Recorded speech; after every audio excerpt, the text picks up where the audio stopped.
ကဲအားလုံးကိုမင်္ဂလာပါဒီနေ့ဒီဗီဒီယိုအားအပိုင်း3ပေါ့ထိုင်းနဲ့အင်္ဂလိပ်ကျွန်တော်တို့အပိုင်း3ဖြစ်ပါတယ်ထိုင်းအင်္ဂလိပ်မြန်မာပေါ့နော်ဒါပေမဲ့မြန်မာနဲ့သင်ယူမယ်ဆိုတော့မြန်မာစကားနဲ့ကျွန်တော်တို့ရှင်းပြမှာဆိုတော့ထိုင်းစကားနဲ့အင်္ဂလိပ်စကားကိုတစ်ခါတည်းတက်ပြီးသားဖြစ်သွားတာပေါ့နော်ဒီဗီဒီယိုကို like comment share လုပ်ဖို့လဲမမေ့ကြနဲ့အားပေးကြပါလို့နော်ဘာကြောင့်တခြားဘာသာစကားတွေကိုကျွန်တော်တို့သင်ယူရတာလဲ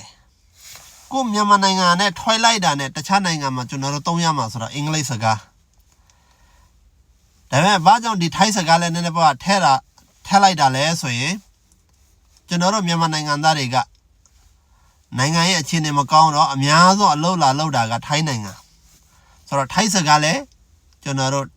အများတိုက်ရင်တော့ကောင်းတာပေါ့ကျွန်တော်တို့မြန်မာနိုင်ငံနဲ့ထွိုက်လိုက်တာနဲ့တခြားနိုင်ငံမှာအဲ့ဒီရောက်တဲ့နိုင်ငံရဲ့ဘာသာစကားမတတ်ရင်ဘလောက်ခက်တယ်ဆိုတာဘာသာစကားမတတ်ဘဲနဲ့တခြားနိုင်ငံရောက်နေတဲ့လူပဲအသီးဆုံးပေါ့နော်အဲ့ဒီကြောင့်လို့အခွင့်ရတဲ့အချိန်မှာစကားလုံးတစ်ခုဖြစ်ဖြစ်နှစ်ခုဖြစ်ဖြစ်သင်ယူထားပါနော်ကျွန်တော်ကလည်းဒီလိုမျိုးဘာသာစကားသင်ယူတာတွေဝါသနာပါလို့ကျွန်တော်နဲ့အတူတကွသင်ယူကြရအောင်နော်ကဲနံပါတ်1မှာတော့ water ဆိုတာရေ water ရေထိုင်းစကားနဲ့ကြတာน้ำလို့ခေါ်တယ်နော်ရေတောက်တာကိုကြတာဒူးน้ำပေါ့နော်ရေတောက်တာနော်น้ำဆိုရင်ရေပြီးတော့ကျွန်တော်တို့စားတဲ့အစားအစာတွေကိုကြတော့ကျွန်တော်တို့ကတစ်ခုစီတော့ကွာတာပေါ့ထမင်းကိုတစ်မျိုးပြောမယ်ဟိုနောက်တခြားစားစရာတွေတိုလီမုတ်စားတွေအဲ့လိုမျိုးနာမည်အသီးသီးတော့ရှိတယ်ဒါပေမဲ့ရိုးလေးပြောရမယ်ဆိုရင်တော့အာဟန်ပေါ့နော်အာဟန်ဆိုတာနံပါတ်1က food စားစရာအစားအစာကိုကြတော့ကျွန်တော်တို့က food ဆိုတာစားစရာပေါ့အဲ့ဒါကိုထိုင်းစကားနဲ့ကြတာအာဟန်လို့ခေါ်တယ်နော်အာဟန်ရေကိုน้ำနော်နံပါတ်2 food အစားအစာကိုကြတော့အာဟန်နံပါတ်3 home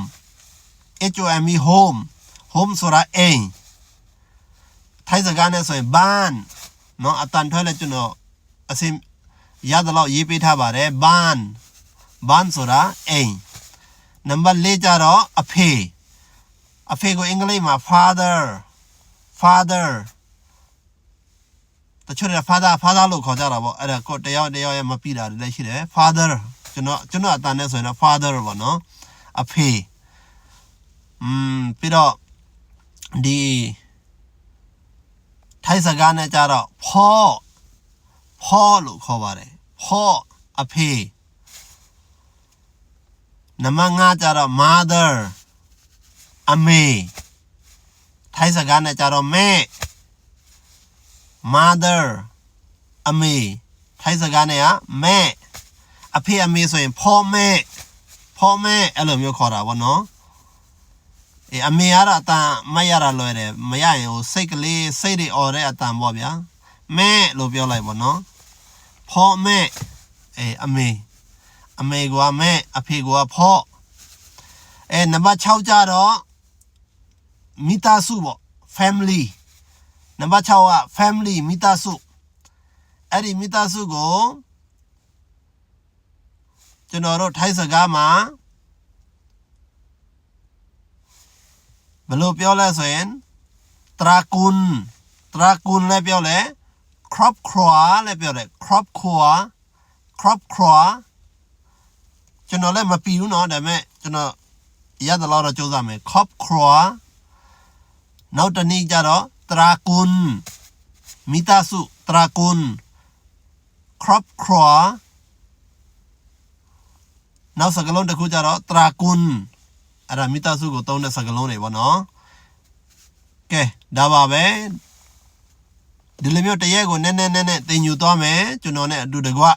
နော်ဒီဗီဒီယိုကိုလည်း like comment လေး subscribe လေးနော်